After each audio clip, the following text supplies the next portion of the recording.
The lost generation in Syria. The Syrian people have lost over 110,000 of their civilians to the unthinkable and relentless brutality of the Syrian regime.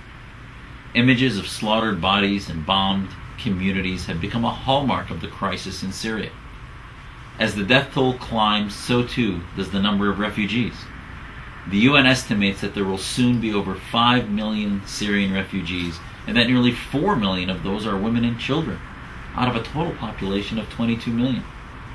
Many have fled to neighboring countries or are trapped within Syria's borders with nowhere to go. Refugee camps, with their lack of reputable oversight, are notorious for rampant sexual violence and lawlessness.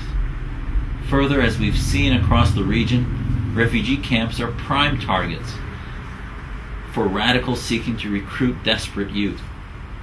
With no access to quality education, employment, or protection for their families, many young people, boys and men in particular, are vulnerable to radicalization. Within my own family, who we've talked to in Syria, we're hearing stories of youth now over a year to years with no education, no community, no food or money or resources, and soon they're going to find themselves, in their own words of what they've told us, as a lost generation with no education or grounding.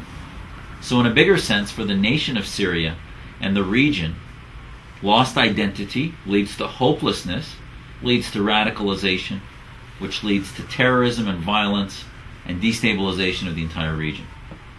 We must recognize that, and we must discuss it. However, that conversation cannot happen in a vacuum.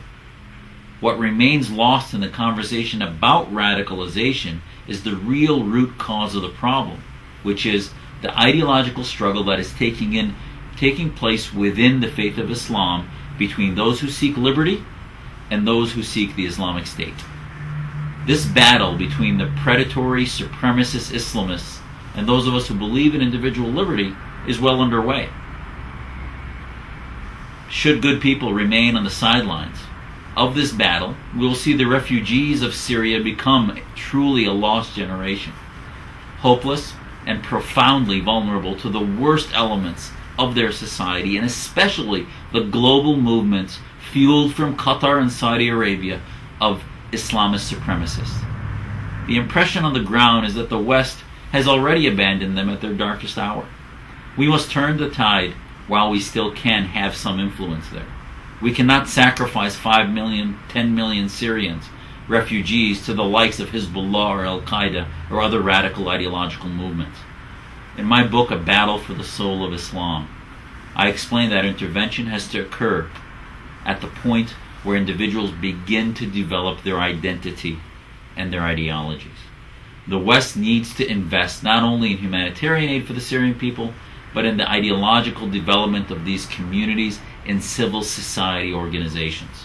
We must aid young people in particular to understand that a society built on individual liberty is the solution to ending the oppression of both secular fascism and Islamism and their dream of the Islamic State. We at the American Islamic Forum for Democracy are committed to remaining on the forefront of this battle, both domestically in America and globally, and working to protect the future of millions of children and ultimately our national and global security. Please learn more about real solutions against the greatest global threat of our time, of Islamism in Syria and elsewhere, at our website at the American Islamic Forum for Democracy, AIFdemocracy.org.